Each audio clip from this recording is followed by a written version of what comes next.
বৌরানী,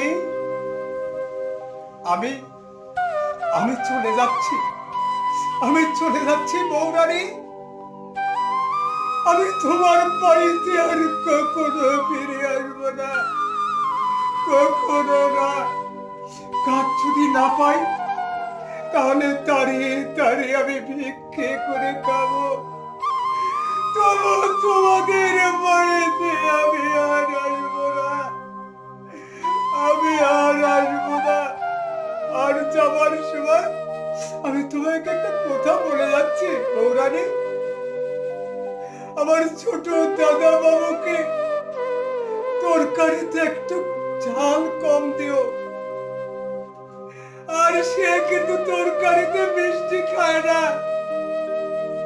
যদি পারো, যদি